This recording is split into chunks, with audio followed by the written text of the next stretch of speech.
کہ وہ نہ صرف یہ کہ وہ مقتل کربلا میں موجود رہیں بلکہ اپنے بچوں کو خود سے سجا کر سنوار کر بھیجا. جناب زینب کبریٰ سلام اللہ علیہ اپنے ساتھ 2 بچے لے کر آئی تھیں اور کہا کہ بھائی میری قربانی قبول کریں. اور جناب ام فروہ ایک 13 برس کے حضرت قاسم کو لے کر آئی تھی، حضرت ام لیلہ حضرت علی اکبر کو لے کر آئی تھی، اور حضرت ام رباب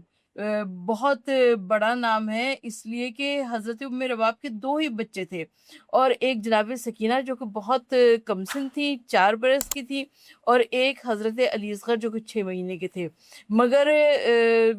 میں کہتی ہوں کہ کربلا کی تاریخ مکمل نہیں ہو سکتی ان 2 بچوں کے بغیر. یعنی جب تک علی اصغر کی شہادت نہیں ہو گئی تب تک امام حسین علیہ السلام مقتل میں نہیں گئے، اور جب تک سکینہ کی شہادت نہیں ہو گئی اہل بیت اطہار کو رہائی نہیں ملی. بالکل ایسا ہی ہے. اچھا آپا، کربلا میں ہم اکثر شام غریبہ کے حوالے سے سنتے ہیں، تو اس سے کیا مراد ہے؟ شام غریبہ کربلا میں جب ہم کہتے ہیں شام غریبہ تو در حقیقت امام حسین علیہ السلام مقتل کربلا میں شہید ہو گئے تھے، اور مرد سارے شہید ہو چکے تھے، عورتیں ہی بچی تھیں، اور مردوں میں ایک سید سجاد علیہ السلام باقی تھے. اور وہ جو بڑی کڑی رات تھی شام غریبہ کی، اس پوری رات کو جناب سید سجاد نے ایک سجدے میں گزار دیا. اور جناب زینب کبریٰ جب جناب سکینہ سلام اللہ علیہ کو ڈھونڈنے کے لیے گئیں مقتل میں، تو ایک لاشِ بے سر سے آواز آئی، کہا کہ بہن آہستہ بولو گے، میری سکینہ ابھی روتے روتے سوئی ہے. اور جناب سکینہ ایک لاشے کے پیروں سے لپٹی ہوئی سو رہی تھی، اور جب جناب سکینہ کو لے کر جناب زینب سلام اللہ علیہ آئی ہیں، اور جناب زینب نے پوچھا کہ بیٹی یا تو لاش کی پہچان یا تو سر سے ہوا کرتی ہے، لباس سے ہوا کرتی ہے، اور تمہارے بابا کے لاش پر تو نہ سر موجود ہے نہ لباس بدن موجود ہے، تو تم نے بابا کی لاش کو کیسے پہچانا؟ جناب سکینہ نے جواب دیا، کہا کہ پھوپھی اماں میں روتی ہوئی پھر رہی تھی مقتل کربلا میں، تو اسی لاشے سے کٹے ہوئے سر سے آواز آئی تھی کہ بنیا بنیا، اے میری بیٹی اے میری بیٹی میرے پاس آ جاؤ، اور مجھے پتہ چل گیا کہ یہ میرے بابا کی لاش ہے. بالکل. تو شام غریبہ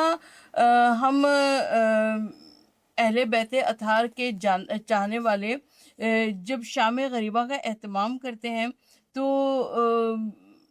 ہم در حقیقت ایک غم و رنج کی سوگ کی کیفیت میں ہوا کرتے ہیں، اور اسی غم و رنج اور سوگ کی کیفیت میں شام غریبہ منائی جاتی ہے. بالکل آپا، جیسا کہ آپ نے ابھی فرمایا کہ ہم جب کربلا کا واقعہ کھولتے ہیں تو ان 2 بچوں کے بغیر تو جیسے کہ جیسے کہ حضرت علی اصغر کا جب تک شہید نہیں ہوئے وہ، تو امام حسین علیہ الصلوۃ والسلام جو ہے اس وقت مقتل میں نہیں گئے، اور جب تک بی بی سکینہ کی شہادت نہیں ہوئی تو اہل بیت اطہار جو ہے وہ اپنے گھر نہیں گئے. اس سے کیا مراد ہے؟ اچھا، حضرت علی اصغر کی شہادت پر میں پہلے بات کروں گی. حضرت علی اصغر کی شہادت سے پہلے امام حسین علیہ السلام نے ایک صدائے استغاثہ بلند کی تھی، حل من ناصر ینصرنا، ہے کوئی جو اس وقت مصیبت میں میری مدد کے واسطے آئے. تو علماء نے کہا کہ امام حسین علیہ السلام کس کو آواز دے رہے تھے؟ اس لیے کہ وہ جو ان کے انصار اور اقربا تھے وہ تو تمام کے تمام شہید ہو چکے تھے، اور فوج اشقیاء میں سے کوئی بھی مدد کرنے والا نہیں تھا. تو یقیناً وہ نسلوں در نسلوں کا سفر طے کرتے ہوئے ہم تک وہ صدائے استغاثہ پہنچ رہی ہے کہ حل من ناصر ینصرنا، ہم میں سے کون ہے جو امام حسین علیہ السلام کی مدد کر سکتا ہے. تو جس وقت امام حسین علیہ السلام نے صدائے استغاثہ بلند کی تو ایک مرتبہ خیمے میں سے شور گریہ بلند ہوا، اور امام حسین علیہ السلام نے در خیمہ پر جا کر پکارا کہ بہن کیا کوئی بچہ شدت پیاس سے مر گیا ہے؟ تو جناب زینب نے جواب دیا کہ نہیں بھیا، آپ کی صدائے استغاثہ سن کر علی اصغر نے اپنے آپ کو جھولے سے نیچے گرا لیا ہے. اب امام حسین علیہ السلام نے بچے کی ماں یعنی جناب ام رباب سے کہا کہ علی اصغر کو مجھے دے دو. اب ایک مرتبہ پانی کہاں تھا کہ جو ماں بچے کا منہ دھلاتی، مگر ماں نے اس بچے کو علی اصغر کو امام حسین علیہ السلام کو دیا. اور امام حسین علیہ السلام کیونکہ عرب کی گرمی بڑی تیز شدت کی ہوا کرتی تھی، لہٰذا امام حسین علیہ السلام جب مقتل میں آئے ہیں تو اپنی ابا کا دامن حضرت علی اصغر کے چہرے پر ڈھانپ لیا. اب جب ان کو آتے ہوئے دیکھا اس شان سے تو لشکر یزید میں کچھ لوگوں نے کہا کہ شاید حسین صلح کے لیے قرآن لا رہے ہیں. مگر جب امام حسین علیہ الصلوۃ والسلام نے قریب آ کر ابا کا دامن ہٹایا تو معلوم یہ ہوا کہ وہ قرآن نہیں تھا بلکہ قرآن ناطق کا ایک سپارہ تھا، اور کہا کہ علی اصغر حجت کو تمام کر دو. علی اصغر نے اپنی پیاسی زبان کو اپنے لبوں پر پھیرا، اور یہ منظر دیکھ کر لشکر یزید کے سپاہی منہ پھیر پھیر کے رونے لگے. اور اس وقت عمر ابن سعد نے حرملہ کو بلایا، کہا کہ قطع بر کلام حسین، اور حسین کے کلام کو قطع کر دو. تو حرملہ نے وہ تیر سہ شعبہ کھینچا جو کہ عرب کی سرزمین پر اونٹوں کو نہر کرنے کے لیے استعمال کیا جاتا تھا، اور وہ تیر سہ شعبہ کھینچ کر ایک مرتبہ علی اصغر کے گلے پر مارا، اور وہ تیر سہ شعبہ ایسا تھا کہ حضرت علی اصغر کا گلا چھٹ گیا، امام حسین علیہ السلام کا بازو ٹوٹ گیا، اور اس کے بعد وہ تیر جا کر زمین میں پیوست ہو گیا اور چند قطرے خون کے نکلے. اور امام حسین علیہ السلام نے چاہا کہ اس کو جانب آسمان اس خون کو پھینکے. آسمان سے صدا آئی کہ اگر حسین یہ خون ناحق میری جانب آیا تو تا قیامت ایک قطرہ بارش کا نہ برسے گا. امام حسین علیہ السلام نے چاہا کہ جانب زمین پھینکے. ایک مرتبہ زمین صدا آئی کہ حسین اگر یہ خون ناحق میری سمت آیا تو تا قیامت ایک دانہ اناج کا نہ اگے گا. اب حسین ابن علی کتنے مجبور تھے. انکار آسماں کو ہے راضی زمین نہیں، اصغر تمہارے خون کا ٹھکانہ کہیں نہیں. امام حسین علیہ السلام نے اس خون کو چلو پر خون کو اپنے چہرے پر مل لیا، اور امام حسین علیہ السلام اصغر کے لاشے کو لے کر چلے ہیں. ایک مرتبہ محسوس کیا ہوا امام حسین علیہ السلام نے سوچا کہ اس علی اصغر کے لاشے کو پشت خیمہ پر جا کے دفن کر دیں. امام حسین علیہ السلام چند قدم آگے بڑھے، پھر خیال آیا کہ خیمے میں ماں بیٹھی ہوگی اور ماں کہتی ہوگی کہ میرا علی اصغر مولا صبح سے سب کے لاشیں لے کر آئے، میرے علی اصغر نے کیا قصور کر دیا تھا جس کی وجہ سے اس کا لاشا نہیں آیا. اور چند قدم مولا آگے بڑھے ہیں، چند قدم مولا پیچھے ہٹے ہیں، اور یہ جزو اعمال عاشورہ کا قرار پایا. رضن بقضاء تسلیما لامر انا للہ و انا الیہ راجعون. اور امام حسین علیہ السلام نے پشت خیمہ پر پہنچ کر ننھی سی قبر کھود کے اصغر کو گاڑ کے شبیر اٹھ کھڑے ہوئے دامن کو چھاڑ کے، اور امام حسین علیہ السلام نے ایک ننھی سی قبر بنائی، اور اس کے بعد امام حسین علیہ السلام آخری رخصت کے لیے خیمے میں آئے ہیں. صحیح. اچھا آپا، جب حضرت امام حسین علیہ السلام تشریف لے گئے مقتل کی جانب تو اس وقت کیا واقعات پیش آئے؟ امام حسین علیہ السلام، میں امام حسین علیہ السلام کی آخری رخصت کا بھی تذکرہ کرنا چاہوں گی، اس لیے کہ جب امام حسین علیہ السلام مقتل میں خیمے میں آئے ہیں تو جناب زینب نے آپ کو خیمے کے اندر بلا لیا، کہا کہ بھیا یہ بھوکی بیویاں، یہ پیاسی بیویاں، یہ لٹی ہوئی بیویاں، یہ اجڑی ہوئی بیویاں کچھ آپ سے کلام کرنا چاہتی ہیں. اور امام ان کے درمیان میں کھڑے ہو گئے، اور وہ جو بیبیاں تھیں انہوں نے ایک حلقہ ماتم بنا لیا، اور وہ بار بار یہ کہتی تھی کہ مولا آپ نہ جائیے، اور اگر جاتے ہو تو ہمیں جد کے مدینہ چھوڑ جائیے. اور امام حسین علیہ السلام ان بیبیوں کو رخصت ہو کر جب نکلے ہیں خیمے سے تو شبیر برآمد ہوئے خیمے کے در سے، جس طرح جنازہ ہے نکلتا بھری گھر سے، یعنی 18 مرتبہ خیمے کا پردہ اٹھائے اور 18 مرتبہ خیمے کا پردہ گرا ہے. اور حسین جبکہ زلجنا پہ سوار ہونے لگے تو زلجنا نے قدم آگے نہ بڑھایا. تو حسین ابن علی نے کہا کہ اے اسب وفاداری، میری آخری رخصت ہے، آخری زحمت تجھے دے رہا ہوں، اور تو کیوں نہیں قدم آگے بڑھا رہا؟ تو زلجنا نے زبان بے زبانی میں کہا کہ مولا میرے سموں کی جانب دیکھیے۔ اب جو حسین نے زلجنا کے سموں کی جانب دیکھا تو 4 برس کی کمسن سکینہ کو گھوڑے کے سموں سے لپٹے ہوا پایا، اور وہ کہہ رہی تھی کہ اے میرے بابا کے گھوڑے، میرے بابا کو رن بنا لے جانا۔ صبح سے جو مقتل میں گیا وہ پھر پلٹ کے واپس آ سکا۔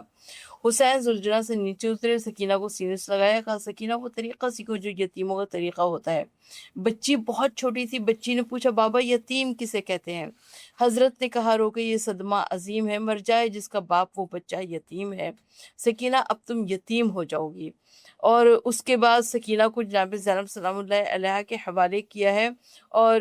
امام حسین علیہ السلام مقتل میں تشریف لائے ہیں، اور جب مقتل میں تشریف لائے تو میرے مولا نے بڑی شاندار جنگ کی ہے کہ شام کا لشکر میلوں پیچھے ہٹ گیا، اور امام حسین علیہ السلام بار بار کبھی حبیب ابن مظاہر کو پکارتے تھے، اے حبیب ابن مظاہر اپنی بچپن کے دوست کی جنگ دیکھو، کبھی عباس کو پکارتے تھے، عباس 3 دن کے بھوکے پیاسے کی جنگ دیکھو، کبھی علی اکبر کو بلاتے تھے کہ اے علی اکبر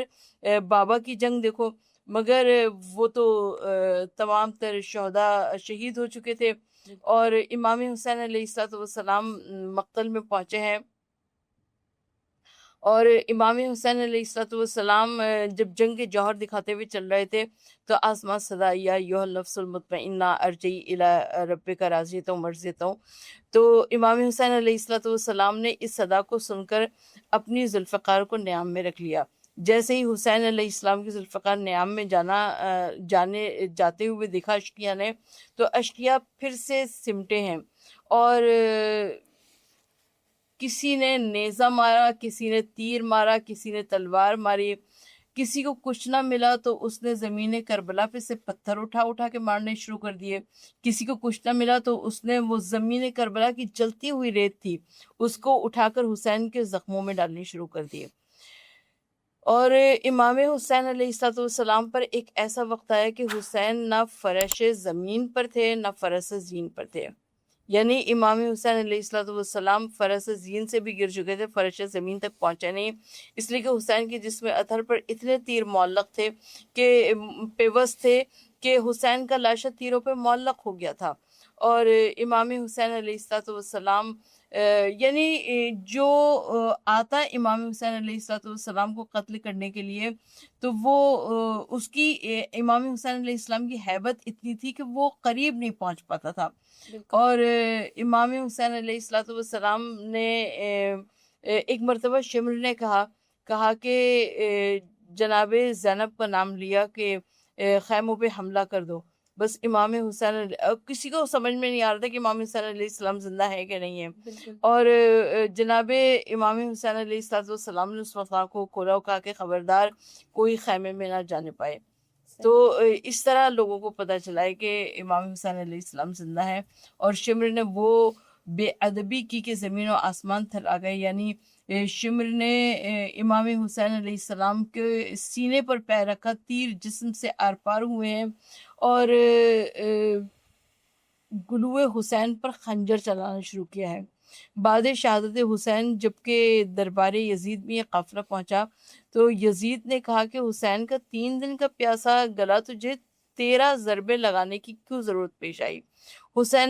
شمر نے کہا کہ میں کیا کرتا، جب بھی میں حسین کے پر خنجر سے حملہ کرنے لگتا تو کسی بیوی کے 2 ہاتھ آگے آ جاتے تھے، اور وہ کہتی تھی کہ شمر خنجر نہ چلانا، میں نے حسین کو بڑی محنت سے بڑی چکیاں پیس کر بڑی محنت سے پالا ہے، تو اس وجہ سے مجھے 13 خنجر لگانے پڑے۔ اور روایت یہ کہتی ہے کہ جناب زینب مسلح عبادت پر بیٹھی ہوئی تھی اور جناب سکینہ در خیمہ پر انتظار میں کھڑی ہوئی تھی، اور وہ اپنے بابا کا انتظار کر رہی تھی، مگر حسین نہیں آئے۔ حسین کا خون میں ڈوبا ہوا زلجنا آیا، اور سکینہ نے ایک مرتبہ زلجنا کے گلے میں باہوں کو ڈال دیا کہ اے زلجنا میرے بابا کو کہاں چھوڑ آئے۔ اور روایت یہ بتاتی ہے کہ اس وقت سکینہ کی نظر نیزہ طویل پر جا پڑی جس پر سر حسین بلند تھا، اور مابین زمین و آسمان ندا آ رہی تھی، اللہ قتل حسین بے کربلا، اللہ ذبح حسین بے کربلا۔ صحیح۔ اچھا آپ اگر ہم بات کریں کہ علی کی بیٹی یعنی زینب جس نے یزید کے دربار میں وہ تاریخی خطبہ دیا کہ جس کو آج بھی لوگ یاد کرتے ہیں، اس حوالے سے کچھ بتائیے گا۔ اچھا، جناب زینب سلام اللہ علیہ بنت علی علی کی طرح سرفراز ہے، زینب خدا کی شان محمد کا ناز ہے، زینب نبی کے دین کی عمر دراز ہے، زینب رضا و صبر کی جائے نماز ہے، زینب فروع دین ہے، زینب اصول ہے، گلزار اہل بیت کی خوشبو ہے، پھول ہے، ہر ایک قدم پہ صورت مثل رسول ہے، صبر و رضا کی راہ میں مثل بطول ہے، زینب کہیں حسین کہیں پر حسن بنی، کہنے کو ایک تن تھا مگر پنجتن بنی، زینب امور امر الہی کی جوت ہے، جوت کہتے ہیں روشنی کو، زینب امور امر الہی کی جوت ہے، زینب فصیل جبر میں بھی حق کی صوت ہے، صوت کہتے ہیں آواز کو، زینب امور امر الہی کی جوت ہے، زینب فصیل جبر میں بھی حق کی صوت ہے، زینب یزیدیت کے ارادوں کی موت ہے، زینب نہ ہو تو مقصد شبیر فوت ہے، اور بیعت کا نام جس نے لیا تھا امام سے، زینب زبان کاٹ کے لائی وہ شام سے۔ جس وقت جناب زینب سلام اللہ علیہ یزید کے دربار میں پہنچی ہیں تو ایک مرتبہ یزید نے جناب زینب کو مخاطب کر کے کہا کہ کچھ دیکھا تم نے تمہارے خاندان والوں کے ساتھ خدا نے کیا کیا کربلا میں؟ وہ یہ سمجھ رہا تھا کہ شاید وہ عورت ہیں، ایک نہتی عورت جس کی بنا پر وہ اور یزید کی قیدی بھی تھی، تو مگر جناب سیدہ زینب نے ڈپٹ کے کہا کہ ما رایت الا جمیلہ، یعنی میں نے کربلا میں سوائے حسن و جمال الہی کی کچھ اور نہیں دیکھا، یعنی حضرت عباس کی شہادت کیا حسن و جمال تھا، علی اکبر کی شہادت کیا حسن و جمال تھا، علی اصغر کی شہادت کیا حسن و جمال تھا، یا امام حسین علیہ السلام کی شہادت کیا حسن و جمال تھا، لیکن جناب زینب در حقیقت زبان حال سے یہ ارشاد فرما رہی ہیں کہ ہم سب کے لیے رضائے الہی حسن و جمال الہی ہے۔ بے شک بے شک۔ آپا یہ بتائیے گا کہ اگر ہم بات کریں عباس کی،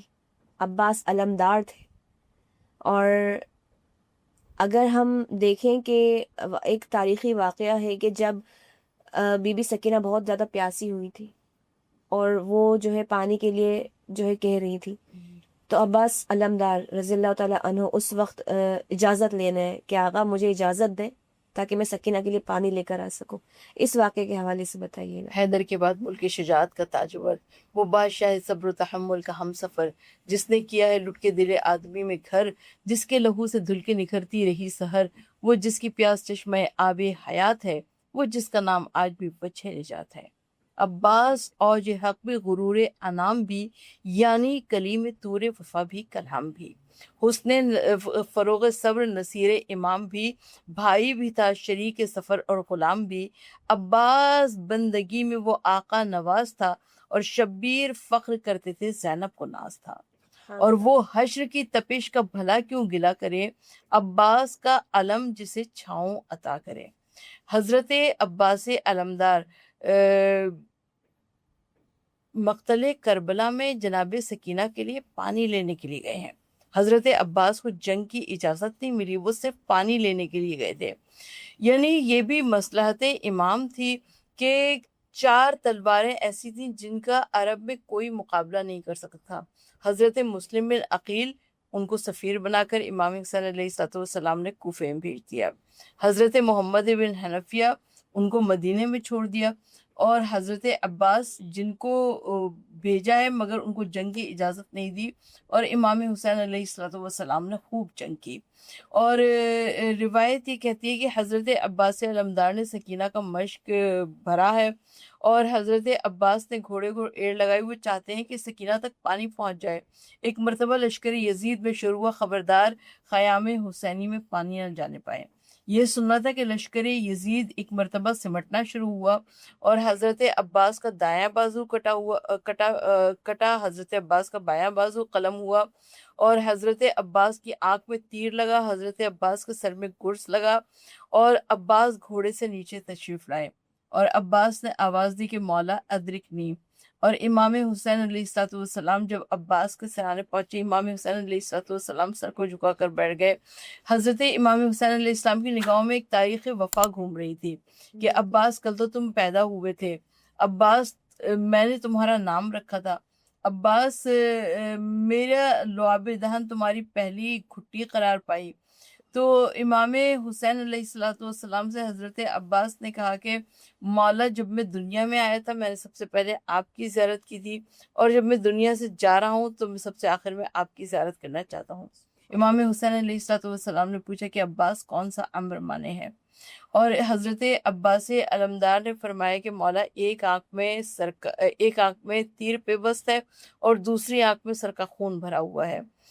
مولا حسین علیہ السلام نے اپنی ابا کے دامن سے عباس کی آنکھ کا لہو صاف کیا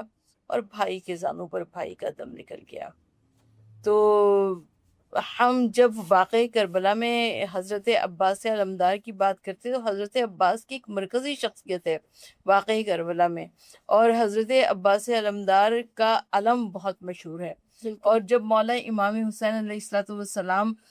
حضرت عباس کے دونوں بازو، کیونکہ حضرت عباس نے وصیت کر دی تھی مولا میرے جنازے کو خیمے میں نہ لے جائیے گا، کیونکہ میں سکینہ سے پانی کا وعدہ کر کے آیا تھا، سکینہ تک پانی نہ پہنچا سکا تو مجھے بڑی شرم آئے گی۔ مولا حسین علیہ الصلوۃ والسلام نے حضرت عباس کے دونوں کٹے ہوئے بازو اٹھائے، حضرت عباس کا چھدا ہوا علم اٹھایا، اور حضرت عباس علمدار کا علم اور دونوں بازو لے کر وہ خیمے میں پہنچے ہیں،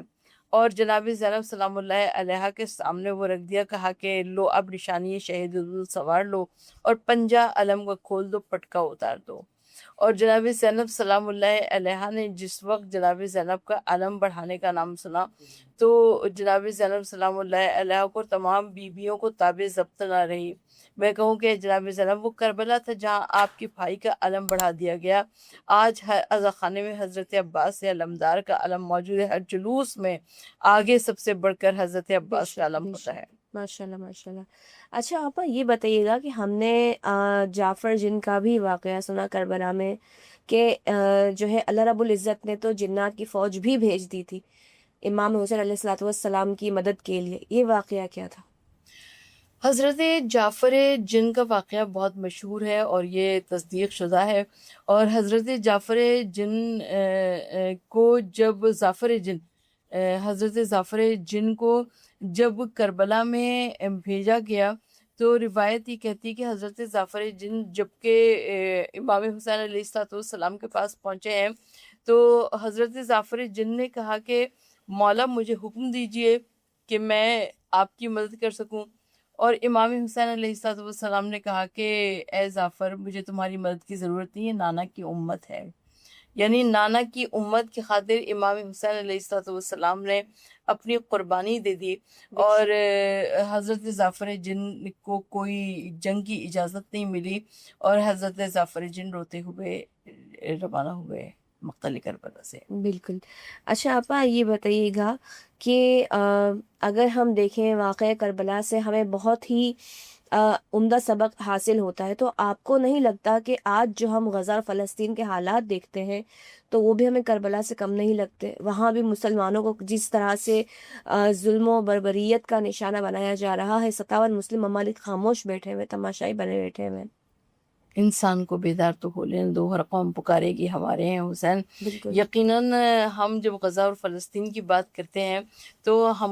ہمارے پیش نظر کربلا کا واقعہ بھی ہے، مگر اسلام زندہ ہوتا ہے بس کربلا کے بعد، یعنی بالکل۔ کربلا ایک ہی منعقد ہوئی تھی اور کربلا کے بعد ہمیں کوئی کربلا نظر نہیں آتی ہے، لیکن غزہ اور فلسطین میں بھی بہت ظلم ہو رہا ہے، اور مگر تمام اسلامی ممالک خاموش ہیں، مگر ایک ایران جو